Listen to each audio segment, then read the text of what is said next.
Hi beauties. So yes, I am laying down, I'm lazy and I'm cramping. However, I wanted to make this video because I got some new updates, just quick updates or whatever.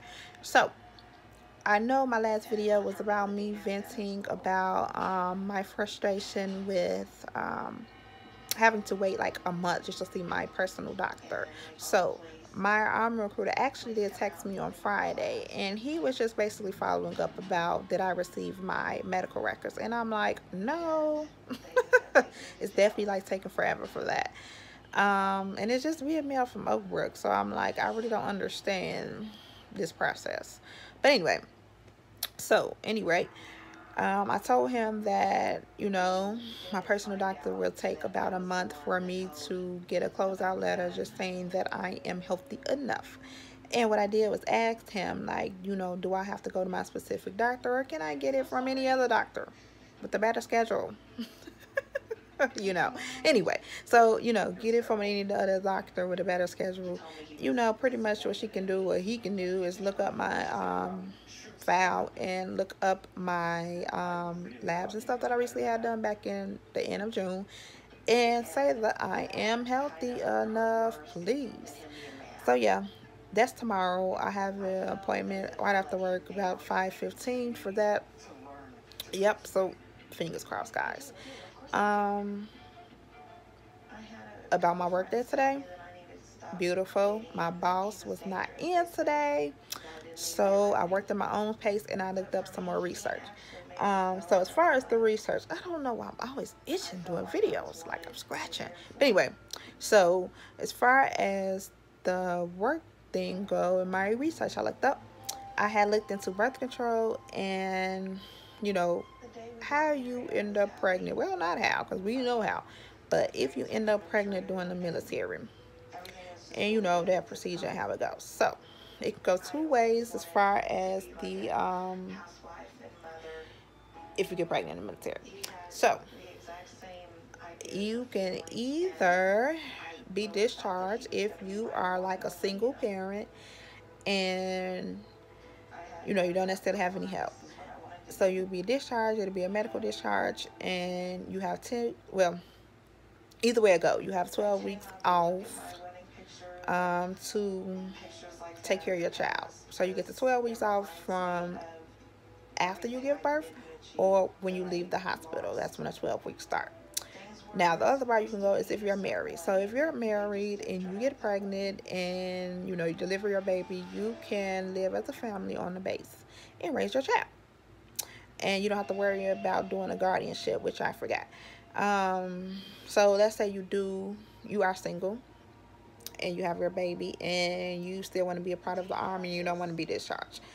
You will have to do the guardianship, temporary guardianship, or whatever you want to do.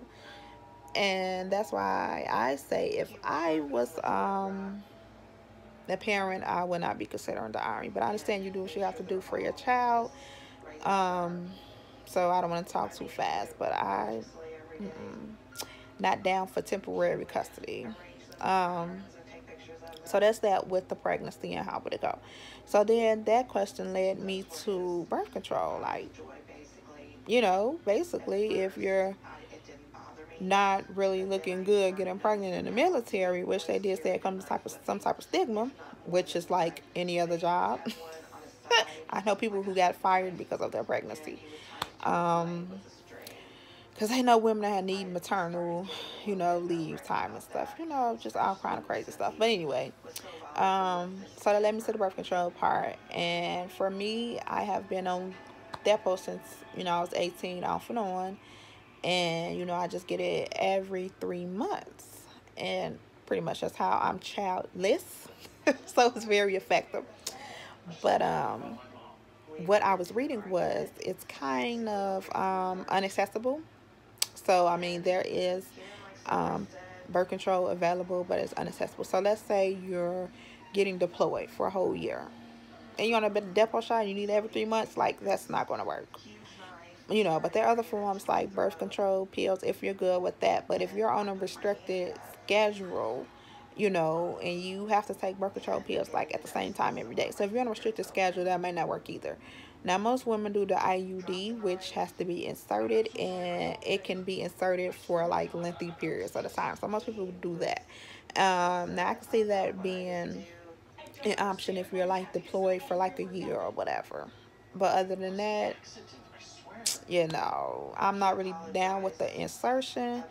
That's why I stuck with the depot shot. And I'll be even quicker to do the pill if I'm like deployed or something. I don't know. But you always have to think about, you know, where are you deployed? Where are you stationed? Because, you know, that'll play a role into your birth control contraceptives and, you know, how that process goes for you. So I guess I will have to cross that bridge once I actually make it there. But what I'm going to do is follow up and just ask some questions to make sure that I'm giving accurate information, as well as, you know, because I was like reading, doing the research, but you don't know how outdated that could be. Like what I read could be 10 years old and it may be different now. So I just want to follow up and verify. Of course, um, actually making this video like this is very comfortable besides my arm like really hurting. But it's very comfortable. So I might have to do another video upside down, you know, and I got to keep things unpredictable for you guys. But yep, that's pretty much the point of this video. Just telling you the new developments of my research, as well as me trying to manipulate and get around and get closer to this closeout letter. I'll keep you updated. I'll make another video tomorrow. Peace and love from Candy Cane. See you tomorrow.